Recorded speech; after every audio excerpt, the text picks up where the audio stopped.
there, and welcome back to the Multi-Million Dollar Brands podcast. I am here with a doctor, a real life doctor, and somebody who's actually like delivering babies, and she's got her scrubs on and she's ready to go to the hospital. And she is the founder of the Galveston Diet. Her name is Dr. Mary Claire Haver. And welcome, Mary Claire. It's great to see you. Thank you for having me. It's great to be here. Yeah. And so you had left the security of your OBGYN job. Hold on. Do you mind if we start that over? Sure. Because I said that you were still working, which is kind of a fun thing that you were in scrubs, but then I realized that this question is you left the security of the OBGYN job. Does that mean you left it full time? Is that how I should phrase that question? I Okay. left kind of the traditional OB-GYN job, and I took a sabbatical for months before I went back, to build the Galveston Diet. Okay. So I'm going to frame that up just a tiny bit differently because I caught myself. Okay, cool. So 3, 2, 1. Hi, everybody, and welcome back to the Multi-Million Dollar Brands podcast. I am here with Dr. Mary Claire Haver, and she is an OBGYN. She's also the founder of something called the Galveston Diet, which we're going to be digging into. She's a 7-figure business owner, and it's just so great to meet you and have you here. Thank you so much for being part of this podcast. Thank you. It's great to be here. Yeah. And so when you were developing this diet, actually, let's talk about the diet first before we even get into your journey as an entrepreneur from being an OBGYN. Like, how did you end up coming up with this? So great question. I, was in a traditional OB-GYN practice in patients, meeting women early in their reproductive lives, taking them through childbearing, and then finally, as my practice was maturing as I was, getting them through the perimenopause period and then into menopause. And I started noticing that this complaint of I'm gaining weight, I'm gaining weight, I'm gaining weight in the midsection, specifically belly fat where they never had it before. And I told them what I was taught to tell them in my med school and training, calories in equals calories out, start going to the gym, really, here, download this app. It'll help you track your calories. And I didn't know anything really about honest nutrition. I just knew what a protein and it, I knew very basic stuff. We weren't really taught that in 25 years ago, almost 30 now in medical school. So they would come back the next year for their annual visit. Hey, so I did all those things and it's not working. And again, I would almost patronizingly pat them on the leg. Come on now, are you being honest with yourself? And it wasn't until I had 2 kind of life events. I started going through menopause and my brother passed away with some unhealthy choices. So in dealing with the grief of my brother's death, I fell onto processed carbohydrates, digging into my goldfish every night, drinking way too much wine to just get myself to fall asleep without crying. And on the end of that, about 6-month period, found myself 15 to 20 pounds over my happy weight. Yeah. And okay, all right, grief is over, time to get back to you. And I did all the things I told my patients to do. I was hitting the gym, counting calories like a boss, and I'd lose 2 or 3 pounds, and then it would come right back on. And more than that, it was shifting, like my patients had told me, to the midsection where I never really had issues there before. And I was like, oh my God, I have been telling people all these years, something's that's not working and it's not working for me. So that started my journey, like to fix myself. I didn't plan to start a business. I had no idea I was an entrepreneur. I just wanted to get this weight off. So I marched down to the nutrition department at the university I was employed at the time and said, hey, what's going on in midlife? And they're like, we only get paid to do studies on athletes, astronauts, because we're tied to NASA here in South Texas, and the elderly. But here's what we know. And so they threw a bunch of articles at me, and I kept seeing a recurrence of this theme of inflammation levels with aging, inflammation levels rising with menopause, and how could we combat that? So I looked at what I felt like, and there's not a lot of wasn't at the time, more now, data out there of how to fight inflammation. So I took the best of the research that I could find and came up with a 3-pronged program still for myself. I was starting to tell girlfriends, I'm going to try this thing. And they're like, yeah, whatever, let us know how it goes. And So it was a combination of intermittent fasting, anti-inflammatory nutrition, and teaching myself to break the addiction to processed carbohydrates, something I call fuel refocusing. And that became the backbone of what was Mary Claire's plan, not the Galveston diet at the time. So I did it. I took a few months to kind of ease into all these changes, and it worked. It worked like magic. I mean, it wasn't, overnight, but after 3 months, I was back to my happy weight and I was maintaining it. And not only that, my menopausal symptoms were better. I was sleeping better. My hot flashes were improved. Brain fog was dramatically improved.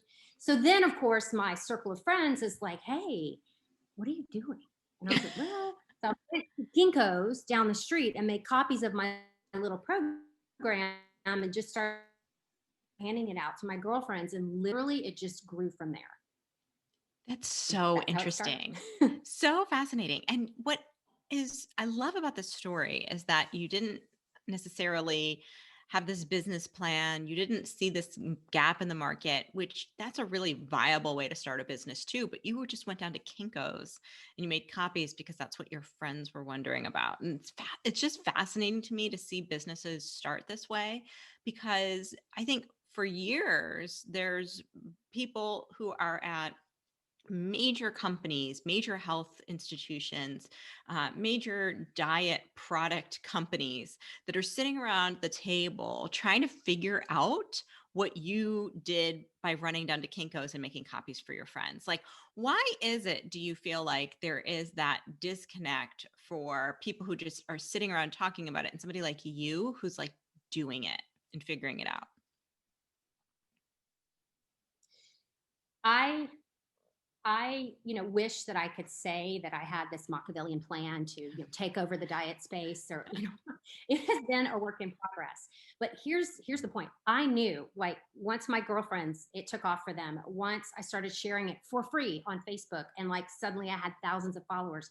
Wow. That, wait a minute, this is a thing. Like, I remember my husband saying, this is a real thing now. Like, we need to figure out how to create a space for you and create a business out of this. And that just terrified me more than giving it away free to thousands of people. And how could I go from that to making it a business was really, the biggest leap of faith. And I tried several things and failed miserably. And then until I kind of found what worked, which ended up being an online course, the best way to deliver the information in a way that people could understand, and also a way where I could impart, the videos is really the key for me, because I love to teach, and using the video aspect of the online course to, really explain the nitty gritty of the science behind the Galveston diet and why it works so well was what worked for me.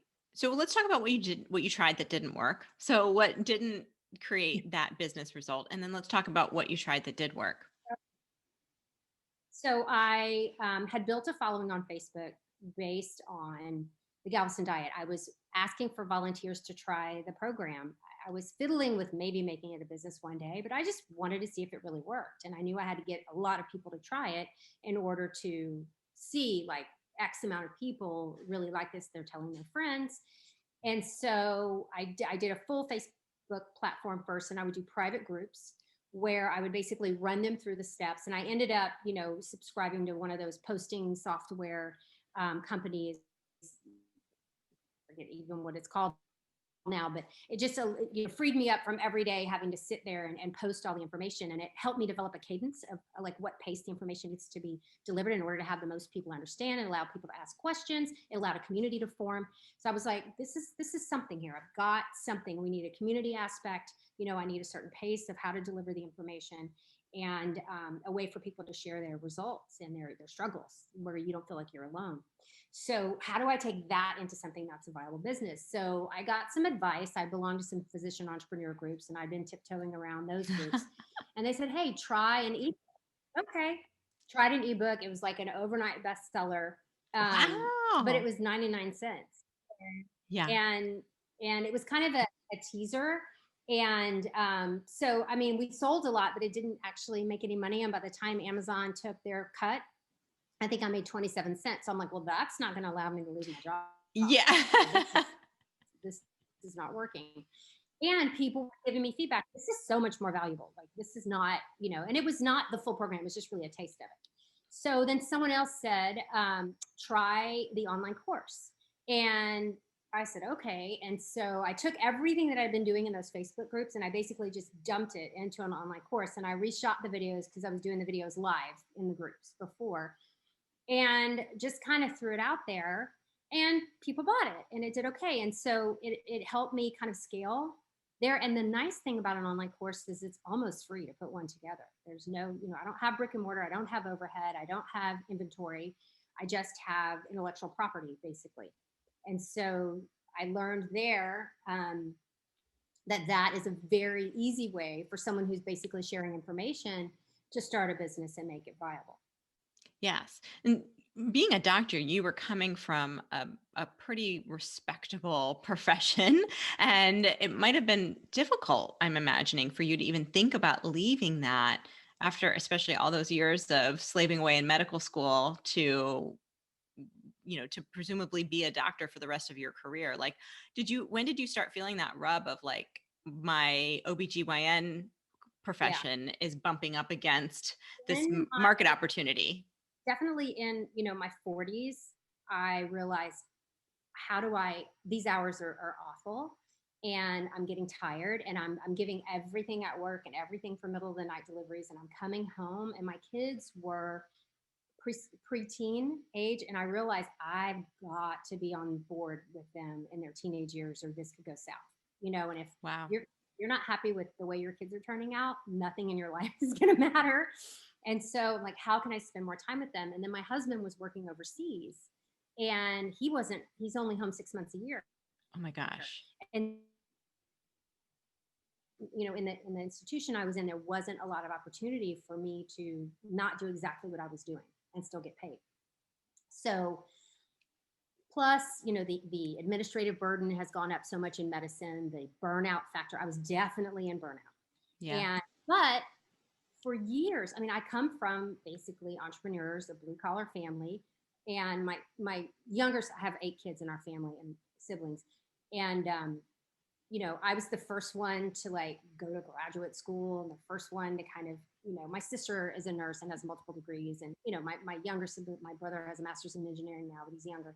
But I was kind of the first one to go up the academic pathway, and I realized how much of my self-worth was built on Sure. my certificates hanging on the wall. Yeah. How much respect I got just by saying the word, I'm a physician. And so for me, the emotional burden of leaving that behind to say I'm an entrepreneur and I sell diets, and literally I've had people tell me, what, you don't make enough money as a doctor? And but you're so good at what you do, but you're just, and it was a real big, come to Jesus for me on how in my mind I could justify that. And it boiled down to this. I have trained hundreds of residents. I have delivered thousands of babies. I have done thousands and thousands of well woman exams. I've done that, and I did it awesomely well. But it's time for me to focus on this. And I'm still helping people. I am helping people that this is a huge gap. I knew going into this that I was hitting a gap, that there was not a lot for women specifically developed for them by one of their own. Yes. And so all the feedback that I had gotten from giving away this program, all the test groups that I had done, I had about 1,500 people in my test groups. I knew this was going to work, and I knew we had a gap, and I knew that people would listen to me if I could just get them to slow down for 5 minutes. And just figuring out the business part of it was the kicker for me. And so, so you leave your job, or you take a break from your job, and this Facebook group grew to the online course, and the online course grew to a 7-figure business. Like what was that time frame like? Whew. So I launched the online program in August of 2018.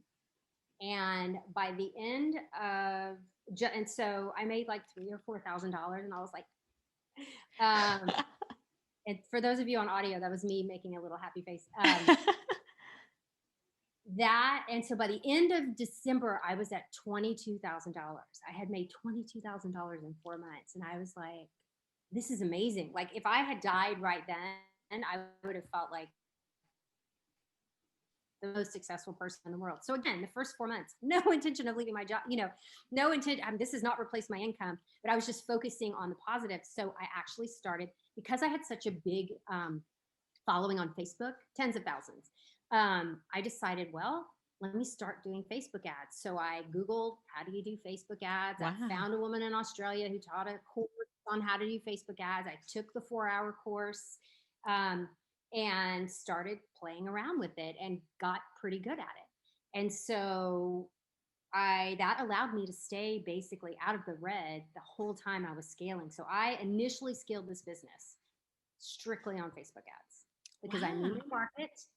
I knew, if I could just get those ad sets, direct the ads to the people who want this message, then I know if they see it enough or listen to it long enough, they are going to want to try it and be successful.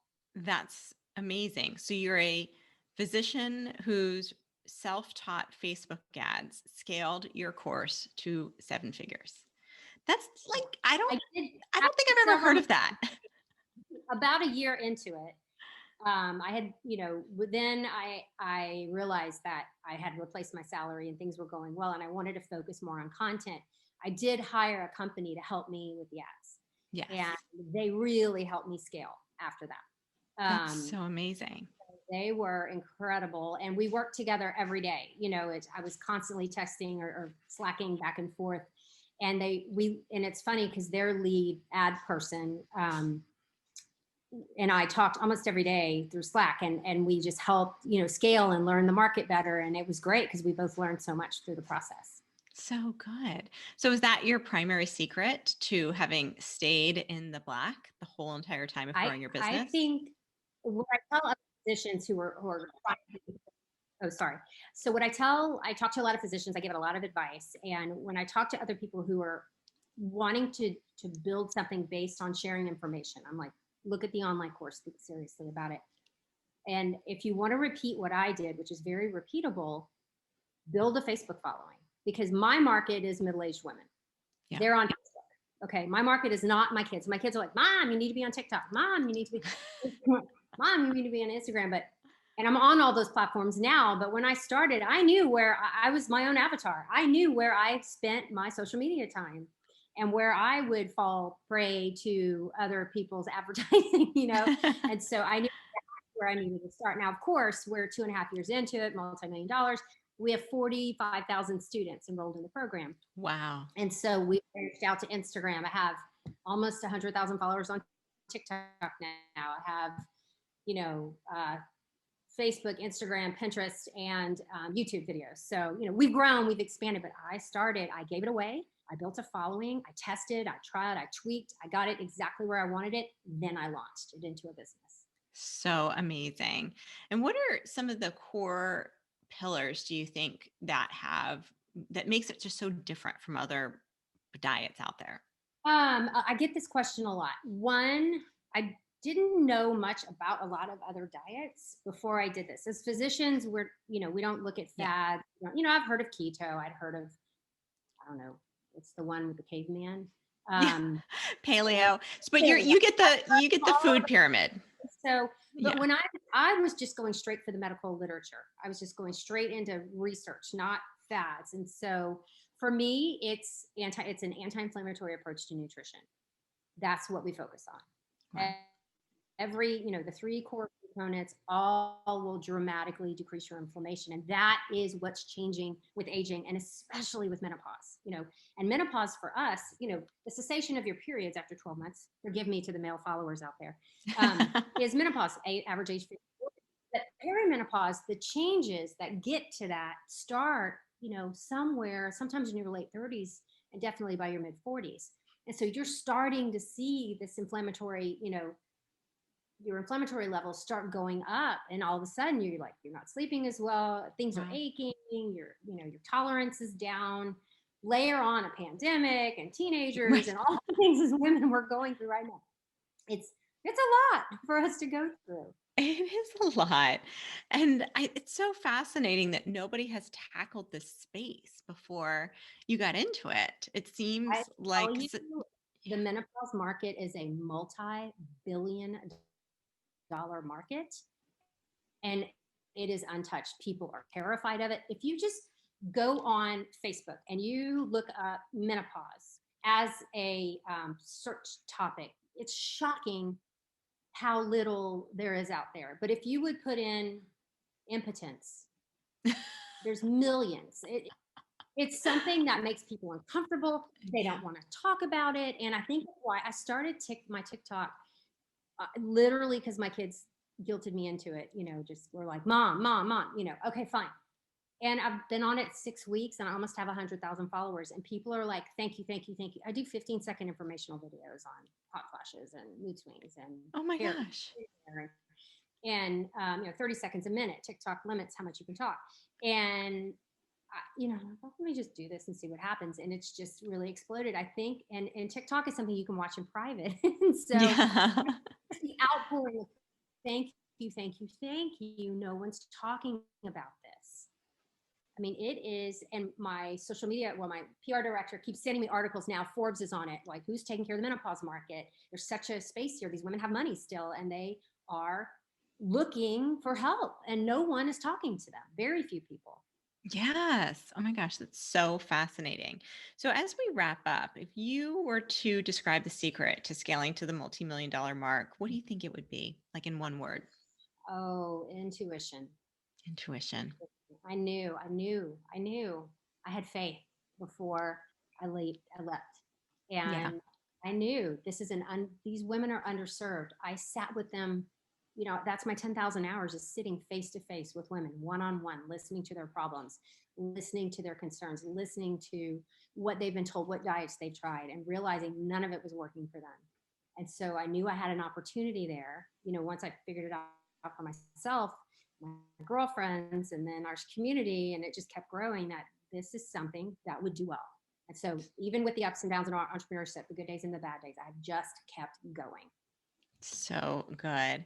And so there's probably tons of people who are listening right now who are thinking to themselves, I had no idea that there was a solution for what I'm going through. I know somebody or I am somebody who really needs to learn about the Galveston diet. Where can they go to learn more?